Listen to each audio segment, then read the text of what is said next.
Halo, assalamualaikum warahmatullahi wabarakatuh. Kembali lagi di channel Seniman Bonsai. Pada kesempatan kali ini saya akan memberikan video tentang cara bagaimana untuk melanjutkan pergerakan bahan bonsai kimeng. Proses gabungan dulunya, awal mulanya dari gabungan ya. Dan sekarang sudah bisa dikatakan 80% untuk lingkarnya sudah saling menutupi atau menempel. Nah, pada kesempatan ini sedikit akan saya jelaskan untuk tentang pohon ini, cara melakukan pergerakan dan pengurangan cabang-cabang yang bakal tidak terpakai. Ada cabang di bagian sebelah kiri, itu objeknya dulu pada saat penggabungan akan dijadikan sebagai cabang utama. Namun berjalannya waktu, perkembangan pohon ini sepertinya kalau harus tetap dipakai untuk cabang di bagian sebelah kiri, itu nampaknya agak kurang serasi atau kurang enak untuk satu objek pandangan. Dan karena itu harus kita kurangi dan kita bertahap untuk ke cabang di sebelah kanan dijadikan cabang utama, dan lanjut di bagian sebelah kiri untuk lanjutan cabang kedua, dan bagian belakang untuk cabang ketiga. Cabang keempat ada di posisi bagian sebelah kanan, dan cabang kelima ada di bagian sebelah kiri tapi agak di bagian belakang, dan selanjutnya sampai astop mahkota. Oke, kita rapikan dulu, cabut dulu pakunya ini. Kita rapikan bekas luka potongannya.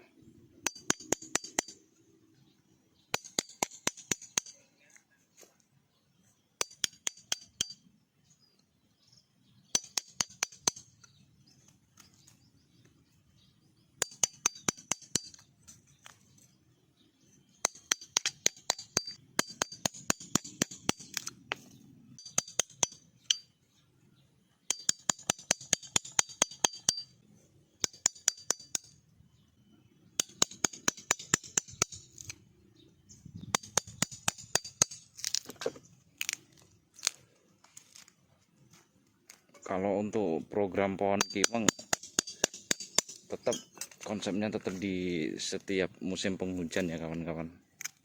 Kalau bisa, soalnya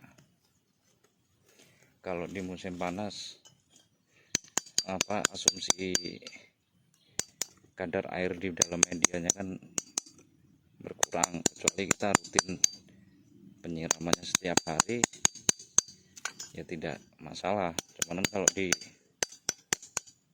diliarkan seperti ini, kadang kita mau nyiram kan pasti ada rasa malas gitu kan. Jadi alangkah baiknya ya lakukan di saat musim penghujan untuk mengurangi tingkat resiko. Oke, saya rapikan dulu. Ini cabang yang kemarin dari posisi belakang saya tempel di bagian sini, karena di sini tidak ada cabang, di sini terlalu berdempetan dengan as utama, batang utama. Akhirnya saya tempel di bagian sini. Dan kemungkinan nanti yang akan saya pakai ini dan ini pun akan saya buang. Oke.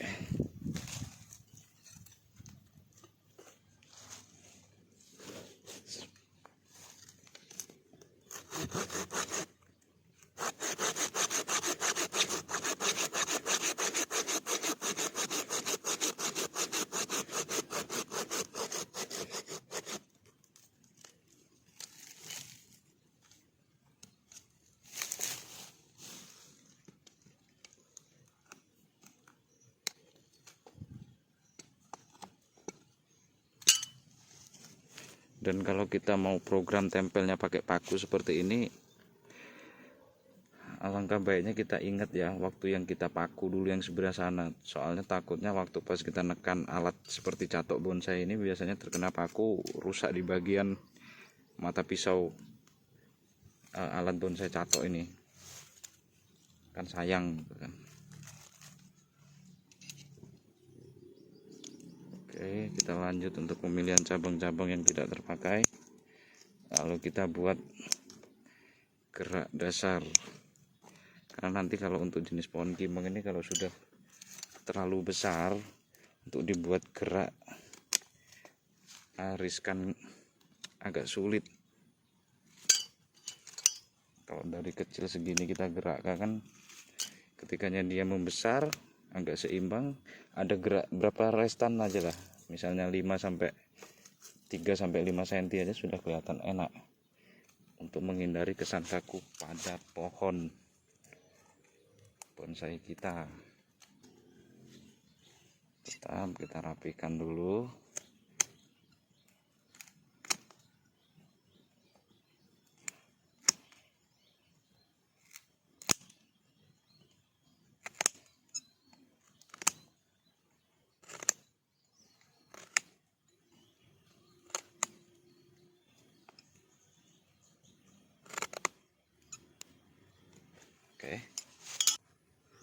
Oke, ini setelah kita rapikan, kita akan lanjut untuk pengawatan cabang-cabangnya.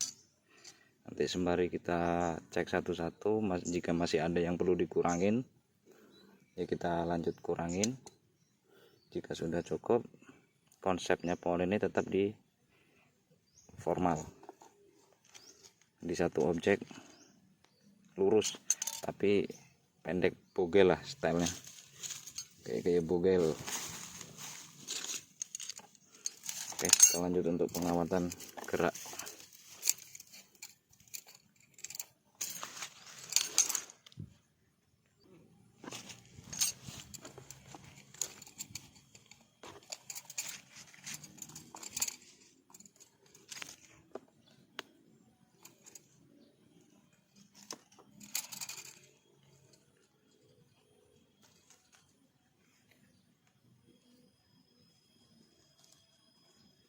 Untuk kawatnya saya menggunakan kawat ukuran nomor 5 ya, untuk ukuran batang segini.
Jadi kalau sudah digerakkan seperti ini, paling sekitar 2 masuk ke jalan ke 3 bulan, kawat ini sudah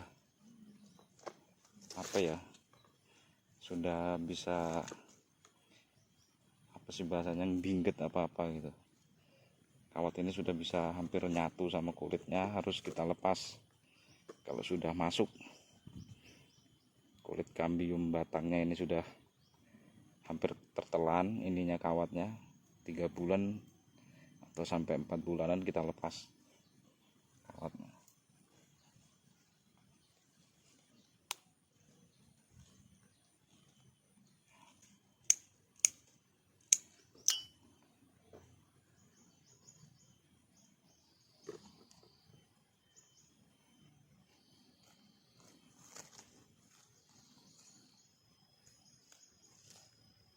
Kalau ini pecah biarkan saja, nggak apa-apa, yang penting kurangi pojok-pojoknya, yang penting dia ada gerak aja. Jangan terlalu mengikuti cara-cara yang terlalu dalam arti patah sedikit harus dibuang lagi. Biarin saja, nanti dia untuk jenis Ficus itu bisa normal lagi.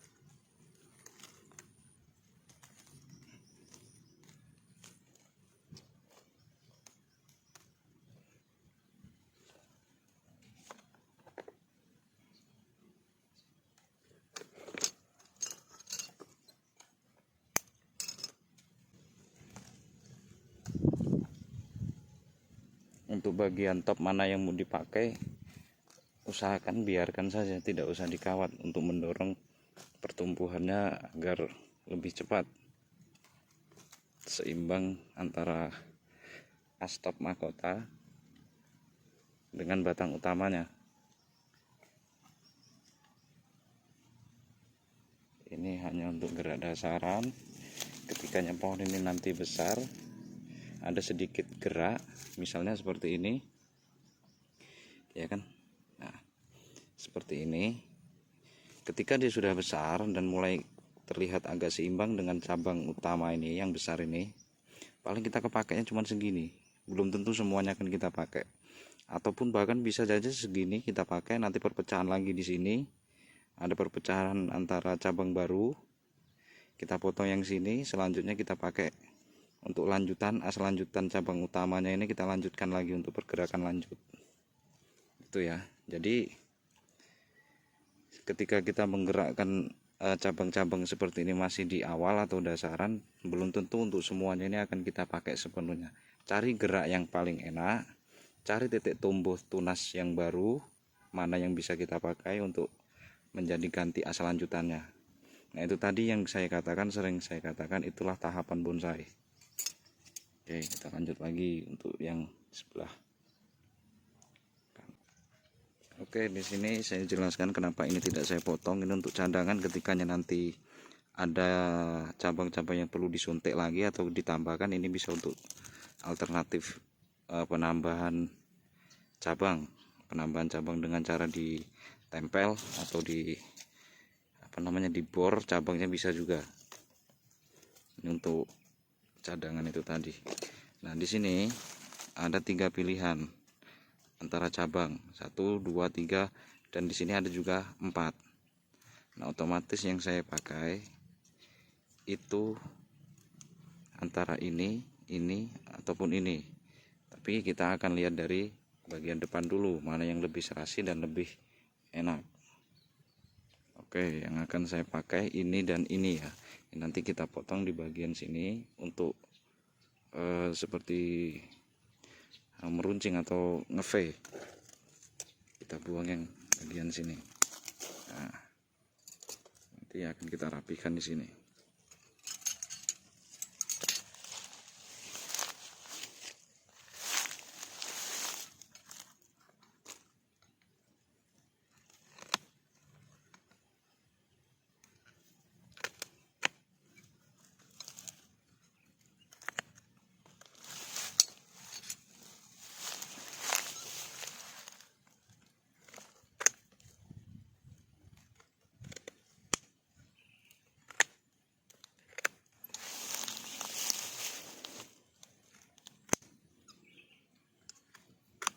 Sampai terkesan kelihatan enak saja merapikannya. Jangan terlalu dalam agar tidak terlalu mepet sama cabangnya. Yang penting kayu-kayu yang kering terlihat bersih agar tidak busuk atau lapuk.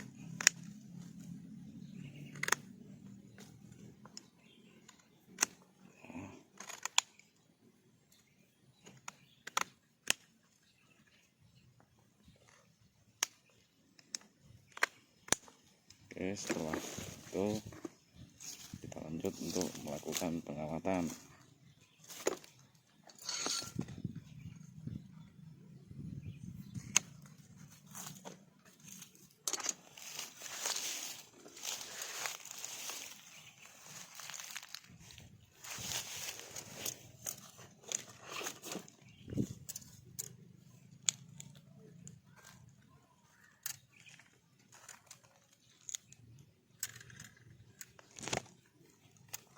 Ini bisa dikatakan untuk cabang background ya, karena ada di posisi belakang.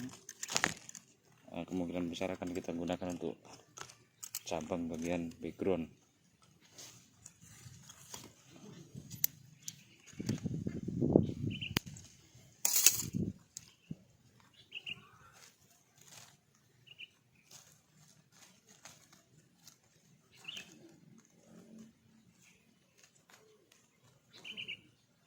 Ini dulu kalau nggak salah usianya paling sekitar mau jalan 3 tahun ya kawan-kawan,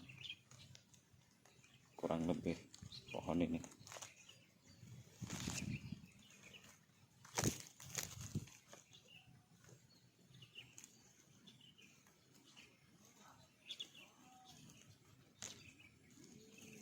Yang penting saling menyusun, tidak tumpang tindih, dan saling kebagi untuk agar dapat sinar cahaya matahari semua setiap cabang-cabangnya.